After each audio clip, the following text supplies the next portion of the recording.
The power of voting. I mention this quite a bit off and on, and I think, it's one of these things that sadly we take for granted in our country. I honestly cannot believe that every single person who's old enough doesn't vote. Every time. I know when I turned 18 and was old enough to vote, I was so proud. I registered and I voted. And I remember I voted for the earth right then. I voted for a president who would make national parks, who would make wilderness areas, who would save wild land, who would make laws that help protect water and air and so forth. And that's how I've always voted, first and foremost, for the earth and for social justice, kindness, love, care, an ability of whoever you're voting for to see beyond themselves.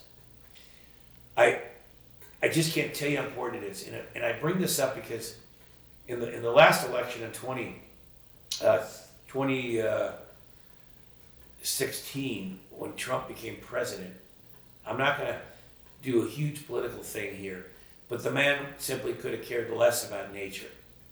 And if we would have simply voted for the earth, for the people who would have cared the other way, Hillary Clinton, so much land would have been saved and so much land wouldn't have been damaged. It's so simple, a vote, right? And yet so many people I talked to in that period of time just weren't going to vote because they said it didn't matter. They're wrong. I'm looking you in the eye right now. You are wrong. When you think of all the national parks that have been created, all the national oceans and seashores, all the environmental laws that have been put into effect to help our earth, all the Endangered Species Act for saving wildlife, I could go on and on and on, the Wilderness Act, the National Forest, on and on and on. All of that happened because somebody who in the legislature or the president or in the state governments made it happen. Your vote counted. Okay? It's quite simple. If you don't vote, you're part of the problem. If you don't vote and you complain about what's going on, be quiet. You have no right to complain. One of the things that makes a democratic society work is the people have to be a part of it. They have to be active. It's like you taking control of your own life. You don't give up every aspect of your life. You are the caretaker of your life. We say you want to be the caretaker of the earth. Be the caretaker of your life. Be the caretaker of our planet. Be the caretaker of our democracy. That's what has to happen. So vote, vote, vote. Small and large. Write letters. Protest. Make your views known.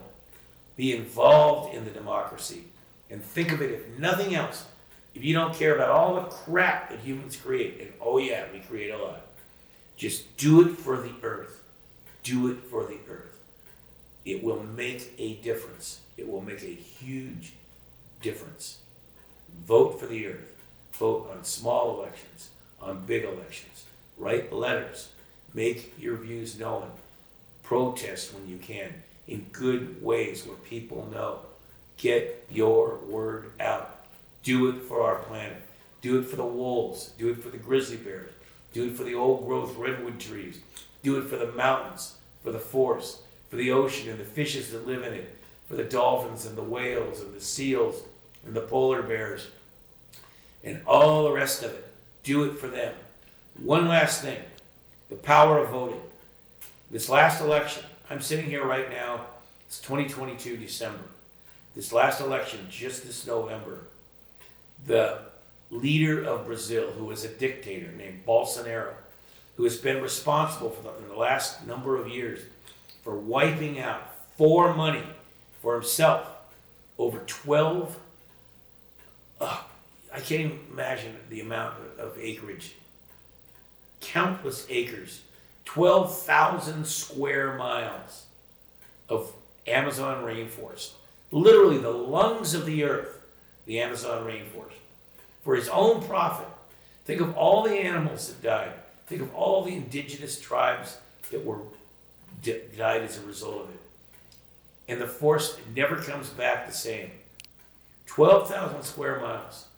It's to give you a perspective. I'm sitting here in California.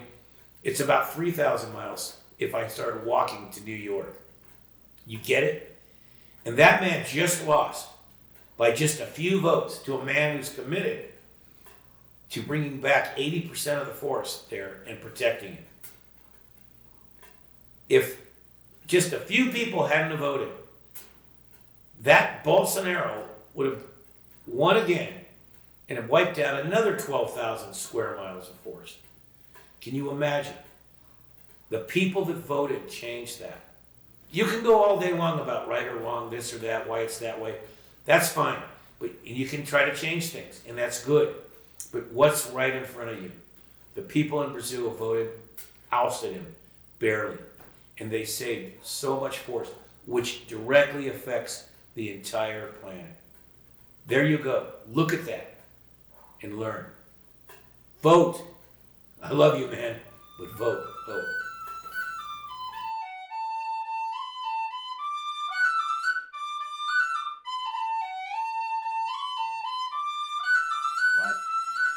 I started these talks, and I still believe they're mostly for our alumni and future students, people who are interested in coming to our school, to continue with the teachings of the school, or to be introduced to the teachings of the school. Which, if I had to break it down, it would be to build a deep personal relationship with nature, reclaim our birthright to be close to our earth in a personal way, and a call to action, a willingness to take on the idea of becoming an earth caretaker as one of the purposes, if not the main purpose, of our life on earth.